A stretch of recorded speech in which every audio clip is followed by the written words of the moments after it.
आप वृंदावन की पावन भूमि परम पवित्र श्री यमुना जी के तट पर बैठे हुए हैं।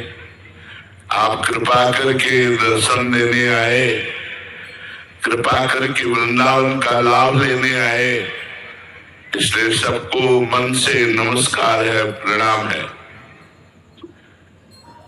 मनुष्य जन्म बड़ा दुर्लभ कहा गया है शास्त्रों में। दुर्लभो मानुषो देहो देहिनाम क्षणभंगुरः तत्रापि दुर्लभम मन्येत वैकुंठ प्रिय दर्शनम। मनुष्य देह बड़ा दुर्लभ है। महाराज निमि ने नवयोगीश्वरों से प्रार्थना की,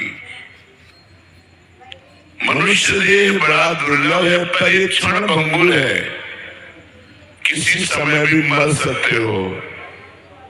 कोई भी घटना, कोई भी रोग, कोई भी निमित्त बन सकता है और आपका शरीर नष्ट हो सकता है। क्षणभंगुरा। इस दुर्लभ देह की दुर्लभता है। तत्रापि दुर्लभम मन्येत वैकुंठ प्रिय दर्शनम। भगवान श्री हरि के प्रेम करने वाले प्रेमी संतों का दर्शन दुर्लभ है। ये बात महाराज जी ने कही। संतों के दर्शन से क्या लाभ मिलता है? पहले तो गोस्वामी जी ने कहा संत दर्श जिम पातक तरई। दूसरी बात कही संत संग अपवर्ग कर कामी भोग कर पंथ। दो बात कही। जिनकी संतों पर भगवत बुद्धि है उनको ये लाभ मिलेगा कि उनका जन्म मरण मिट जाएगा। संत संग अपवर्ग कर, अपवर्ग माने मोक्ष। और जिनकी साधारण श्रद्धा है उनके पाप नष्ट हो जाएंगे। संत दर्श जिम पातक तरई। इसलिए तत्रापि दुर्लभम मन्येत वैकुंठ प्रिय दर्शनम।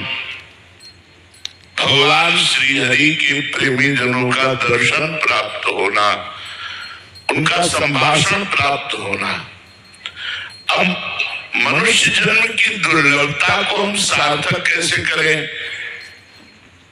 हमारा मनुष्य जन्म लेना सार्थक हो गया कैसे?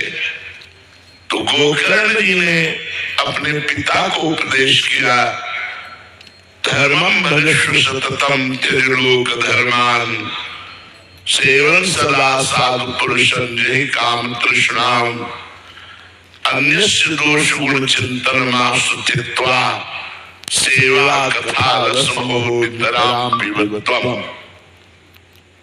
सदैव धर्म का भजन करना चाहिए। भजन माने होता सेवन, सेवन माने धर्म को धारण करना चाहिए। हमारा शास्त्र क्या कहता है? हमें मनुष्य जन्म लेकर कैसे आचरण करने चाहिए? ये जब ज्ञान होता है तब धर्म का पालन होता है। धर्म किसे कहते हैं? जिसे शास्त्र और संत आदेश करते हैं करो, उसे धर्म कहते हैं। अधर्म किसे कहते हैं? जिसे शास्त्र और संत कहते हैं ना करो, उसे अधर्म कहते हैं। तो धर्मम भजस्व सततम। सततम माने निरंतर धर्म से रहना चाहिए। तो धर्म तो बहुत है। पत्नी का धर्म है पति की आज्ञा का पालन करना, पुत्र का धर्म है माता पिता की सेवा करना, पिता का धर्म है पुत्र आदि की सेवा। तो क्या इससे भगवत प्राप्ति हो जाएगी? बोले नहीं। इस धर्म का फल है भागवत धर्म को धारण करना। धर्मम भजस्व सततम त्यज लोक धर्मान। इन लोक धर्मों का त्याग करके भागवत धर्म का पालन करो। बोले भागवत धर्म क्या है? मन से वचन से, अहंकार से, इंद्रियों से, अनेक जन्मों के स्वभाववश जो जो कर्म बने वो भगवान को अर्पित कर दिए जाएं, भगवान के लिए किए जाएं और भगवान का नाम जप किया जाए। बोले तो बड़ा कठिन है। तो बोले संतों का संग करो, धर्मम भजस्व सततम त्यज लोक धर्मान सेवन सदा साधु पुरुषन। लोक धर्म का त्याग करके भागवत धर्म में चलना ये बड़ा कठिन है, लेकिन इस कठिनता की पूर्ति जो संत समागम करते रहते हैं उनको हो जाती है। उनमें इतना आत्मबल आ जाता है कि संसार का मोह त्याग करके, अज्ञान त्याग करके भगवत धर्म में चलने लगते हैं। संतों का सेवन करें। तो आगे लिखा कि संतों का सेवन करने में सावधानी क्या रखनी है? बोले जय काम तृष्णाम। ये कामना और तृष्णा, तृष्णा कहते हैं भोगे हुए विषय को पुनः भोगने की इच्छा, और कामना कहते हैं सुने हुए देखे हुए भोगों को भोगने की इच्छा। जब तक कामना लेकर संतों के पास जाओगे, तृष्णा भोगे हुए भोगों को पुनः भोगने की इच्छा लेकर के जाओगे, तब तक भगवत प्राप्ति में बड़ी बाधा है, क्योंकि कामना की पूर्ति हो जाएगी और आपका मन भगवान से हट जाएगा, भगवान में नहीं लगेगा। जैसे भागवत में एक प्रसंग आता है चित्रकेतु राजा का। देवर्षि नारद जी और अंगिरा जी बड़े महात्मा हैं। इन्होंने उन पर कृपा करने के लिए उनके घर पधारे, पर उनके अंदर कामना थी। उन्होंने अपनी कामना रखी कि मुझे पुत्र की प्राप्ति हो। आए थे भगवत प्राप्ति कराने, लेकिन जब पुत्र की प्राप्ति की बात कही तो देवर्षि नारद जी अंगिरा जी ने कहा ठीक है, तथास्तु ऐसा ही हो, पुत्र होगा, पर तुम्हें हर्ष और शोक की प्राप्ति होगी। वो इस बात को नहीं समझ पाए। पुत्र हुआ, बहुत सी रानियां थी, उनमें अन्य रानियों को ईर्ष्या हुई कि अब राजा तो बड़ी रानी के पास ही जाते हैं। जब से पुत्र हुआ तो पुत्र को जहर दे दिया, वो मर गया। हर्ष और शोक, पैदा हुआ तो हर्ष, मरा तो शोक। जब वो व्याकुल थे तब फिर देवर्षि नारद जी अंगिरा जी आए और उनकी व्याकुलता को दूर करने के लिए उस जीवात्मा को बुलाया और कहा देखो तुम्हारे माता पिता बड़े दुखी हो रहे हैं। उस जीवात्मा ने कहा कौन किसका माता पिता?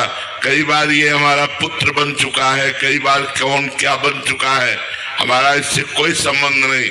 उनके मोह का नाश हुआ, तब उनको उपदेश किया और वो महाभागवत बन गए। तो जो भागवत धर्म है वो संतों के संग से प्राप्त होता है, पर संत संग का लाभ तभी मिल पाता है जब अन्य कामना और तृष्णा का त्याग हो जाए। तो कहा धर्मम भजस्व सततम त्यज लोक धर्मान सेवन सदा साधु पुरुषन जय काम तृष्णाम अन्यस्य दोष गुण चिंतन मासु त्यक्त्वा। दूसरे के गुण दोषों का चिंतन करना त्याग देना चाहिए। यदि साधना में परिपक्वता लानी है, यदि अपने पुण्य बचाने हैं, तो कभी किसी की निंदा ना करे, किसी का दोष दर्शन न करे। और गुण भी मायाकृत है, इसलिए हम गुणों से प्रभावित नहीं होते। सुनो तात मायाकृत गुण दोष अनेक, गुणया उभय न देखी देखी सो अविवेक। ये गुण दोष में संसार रचा हुआ है, इसमें हम सब में भगवान को देखने की चेष्टा करें, गुण दोष की नहीं। तो बोले इतनी सामर्थ्य कैसे आएगी कि हम किसी के गुण ना देखें, किसी के दोष ना देखें? बोले सेवा कथा रसम हो नितराम पिबत्वम। सबको ठाकुर सेवा विराजमान करनी चाहिए। सबके घरों में ठाकुर जी होने चाहिए। ये कलयुग है, ऐसे उपदेशों को मत सुनो कि मूर्ति पूजा मत करो, ये मत करो, वो मत करो। ये सब कलयुग भगवान का तांडव है जो भगवान की आराधना में विघ्न डालते हैं। सबके घर में ठाकुर होने चाहिए, चाहे छोटे से ठाकुर विराजमान करो, उनको विराजमान करके स्नान कराना, वस्त्र धारण कराना, सुंदर सुंदर भोग लगा करके पवाना। अगर ऐसा करोगे तो निश्चित आपके पाप नष्ट हो जाएंगे, भगवत प्राप्ति होगी। क्योंकि भागवत कहती सेवा कथा रस्म हो नितराम पिबत्वम। ठाकुर जी की अष्टयाम सेवा करो, नहीं कर पाते तो 2-3 याम की सेवा करो। और कथा रोज भगवान की चर्चा सुननी चाहिए। इसके लिए कोई समस्या नहीं है, मोबाइल है, आप किसी भी संत भगवान की चर्चा सर्च करके सुन सकते हैं। तो सेवा कथा रस्म हो नितराम पिबत्वम, ठाकुर जी की सेवा हो और भगवान की कथा सुनने को मिले और रोज नाम जप करने को। नाम जप का नियम ले लो। कलयुग भगवान की कृपा से काउंटर चल गया है। तुम्हें तुलसी की माला लेकर जपने में यदि सुविधा नहीं लग रही है तो काउंटर रख लो, राधा राधा राधा राधा। जो नाम तुम्हें प्रिय हो वो खूब नाम जप करो, या जो गुरु जी ने दिया है खूब नाम जप करो, इसी से तुम्हारा मंगल होगा। गुरु पूजा केवल वस्तुओं से नहीं होती, गुरु को तुम्हारा मन चाहिए। सच्ची मानिए, हम हृदय से कह रहे हैं, हमें तुमसे कुछ नहीं चाहिए, कोई सांसारिक वस्तु नहीं चाहिए, हमें तुम्हारा मन चाहिए। यदि तुम हमारी बात मान जाओ और मन से राधा राधा राधा वल्लभ श्री हरिवंश, राधा वल्लभ श्री हरिवंश रटो, गुरु पूजा हो गई। ये करना चाहिए। बाह्य वस्तुओं से भी पूजा। फल पुष्पत्रम पुष्पम फलम तोयम ये में भक्ता प्रेक्षति, गीता जी में लिखा है। पत्र पुष्प फल तो जो कुछ है वो गुरु के चरणों में समर्पित करके ये भी पूजा की जाती है। लेकिन सर्वोपम पूजा है गुरु को मन दे देना। इसलिए मन से नाम जप करो, तन से सांसारिक कर्तव्य कर्म का पालन करते हुए उसे कृष्णार्पणम वस्तु करो। उस कर्म को भगवान को समर्पित करो और रोज प्रार्थना करो, हे श्री जी हमारी बुद्धि शुद्ध रहे, हमसे ऐसे आचरण बने जो कभी भी अब हम आपसे विमुख ना होने पावे, आपका चिंतन बनता रहे। यही जीवन का परम लाभ है। खूब नाम जप करो, कोई नशा मत करो, कोई गंदे आचरण मत करो। श्री राधा वल्लभ लाल की